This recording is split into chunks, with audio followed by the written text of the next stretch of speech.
Mga sundalo o mga army, muingon dayon, no retreat, no surrender.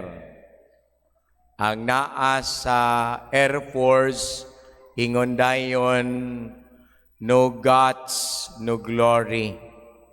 Ang mga Marines, muingon kuno, og no pain, no gain. Ang mga security guard muingon, no ID, no entry. Mga igsuon, ang ebanghelyo karon sugilanon kini kabahin sa pagsalig ug sa pagkamakanunayon. The story of trust and persistence. Usa ka babay, usa ka inahan, nagpatabang sa Ginoo tungod kay ang iyang anak nga babay giyawaan. Mga igsuon, kitang tanan dunay mga gipangayo sa Ginoo. In the context diha sa pag-ampo. Apan unsa man ang atong attitude o kinaiya sa pagpangayo. Kay usahay mga igsuon, kung kita mangayo, unya dili ta tagaan dayon o dili kahata dayon tubagon, ang uban dili na mo padayon. Ang uban mangluod, ang uban mga igsuon mawad-an sa kadasig. Apan kining mong babay sa ebanghelyo sa sinugdan daw wa paminawa ug wa tagai sa iyang gipangayo. Gani nagpakiluoy gayud siya mga igsuon. Ningon siya, "Sir, kaluy in town ako." Unsa may atong makatuna niini mga igsuon, nga una sa ngatanan, dili lang kay kita mangayo alang sa atong kaugalingon, apan unta mangayo kita alang sa atong mga gihigugma. We pray not only for ourselves, but we pray for those whom we love. Ang babay nangayo dili alang sa iyang kaayuhan, apan nangayo siya tungod og alang sa iyang anak nga iyang gihigugma. Mura sagud na ug kamo nga mga ginikanan, kanus-aman ang katapusan nga nakapamalit mo para sa inyong kaugalingon. Tingali tagsara, apan kadaghanan, unahon gyud pagpalit ug unsay panginahanglan sa mga anak. 2 years ago, 2021, daghan kaayong natingala ug nganong kalit nga nausab ang akong hilig. Sa una, wa man gyud ko magmotor. Mo nang daghang langutana nganong nabuang ko sa motor.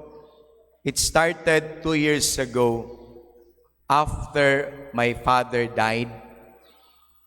Not because nga di siya ganahan nga ako magmotor, apan wa gyud na sa akong hilig. Gani ang hilig nako is basketball. Apan 2 years na kapin, wa na gyud ko kakupot ug bula. 2 years ago, ang naanda nako is bisikleta, kat-kat anang bukid, apil-apil anang triathlon. But after my father died, wa na gyud ko makabalik ni anang maong hilig. Ngano man, tungod kay April 23, 2021, mga igsuon, nakapalit mi og motor para sa akong papa, para sa iyahang birthday. Kaya ang iyang birthday, May 4 man. Nahitabo, ang akong manghod, sunod nako, ningon siya, Manoy, kana bang motor ni papa kanang karaan? Kaya doon na may karaan nga motor, nga napalit niya 1996 pa, kadto bitawng platino nga TMX 155. Hangtod karon naa pa na, apa nagsige nagkadaot, sige nagkaguba. Mo tong akong manghod ni sugyot, pangitai si papag bagong motor. Kay giingnan man niya si papa pa, wa na bitaw kay gigastuan, wa na bitaw kay gipaeskwela, pagpalit nagmotor ni mo ay kanang bag-o. Apan si papa wa gyud mo palit, mo tong kaming mga anak may nagunahuna. Akong gihagad si papa pa, tunga ta palitag bagong motor, pagsugod ditando pa. Pagsunod wa na. Kay lagi na tingay to sa giplanuhan nga lain, motong nahitabo mga igsuon April 23 kuyo giming duha. In short, dili siya nagpalit sa motor, amo sang giregaluan og motor. Pwerte gyud niyang lipaya. Mao man day ng mga ginikanan no, ug tagaan mo sa inyong mga anak, bisan tuod og maka-afford pa mo, malipay mo tungod kay hinatag mas mga tao nga nahigugma ninyo. Lipay kuno kay papa mga igsuon. Apan paglabay sa unom kaadlaw, wa gyud intaw niya mapahimudsi ang motor. Namatay man siya. Kalit kaayo atubangan sa among bay, tumba siya, gidas ospital, gideclare sa doktor og dead on arrival. Munang sakit kay para namo mga igsuon. Motong ingon akong manghod, Manoy, saon ta man ang motor ni papa, wa naman siya, wa may mugamit ana, ato ka nang ibaligya. Ingon ko ayaw, kay ato man ang handumana niya.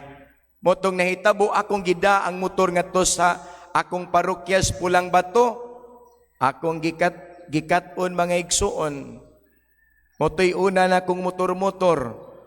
Kuyukos mga pari, nakay motor, maggrupo ta, mag-ride ta.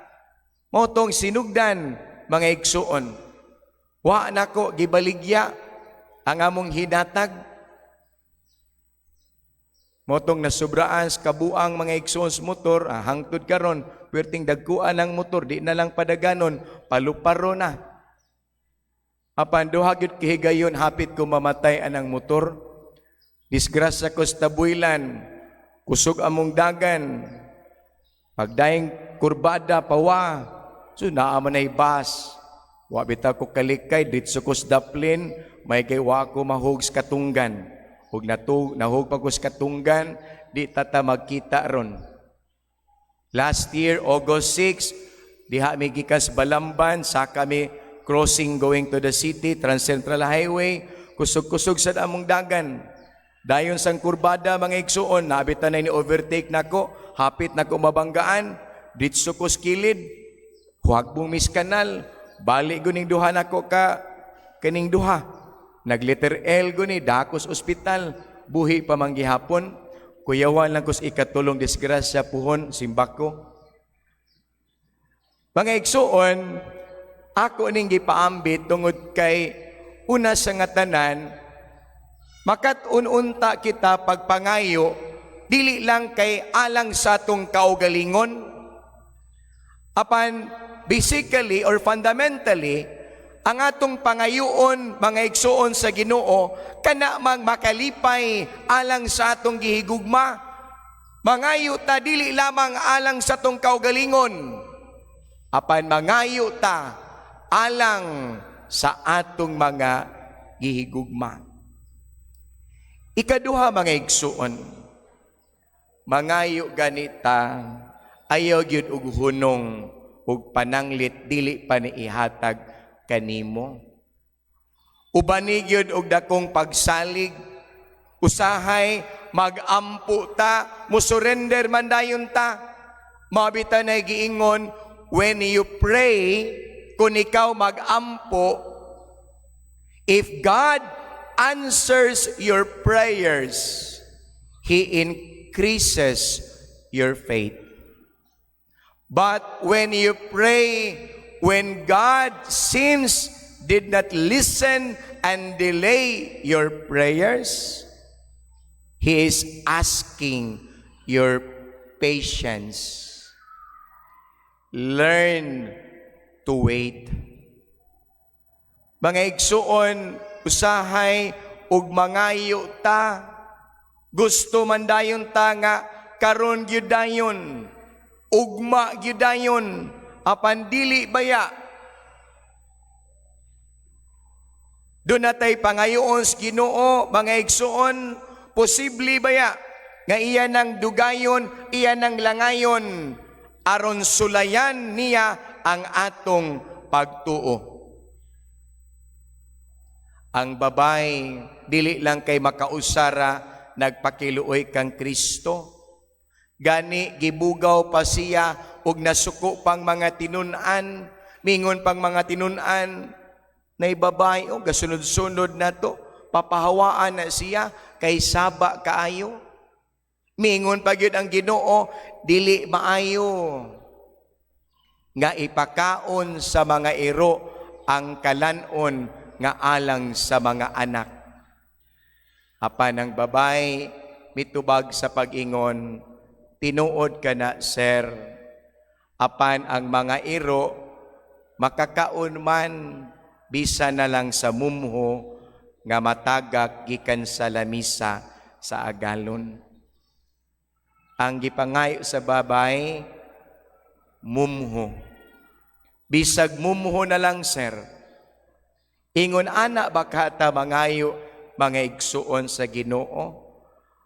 Makamao baka tang mupasinsya, makamao baka tang mupaabot, or mo surrender dayon ta sa atong mga pag-ampo. Ug dili ta matagaan, mangluod dayon ta sa Ginoo. When God delays your prayer, He is asking your patience. But when God did not answer your prayers, do not worry. God is preparing what is best for you.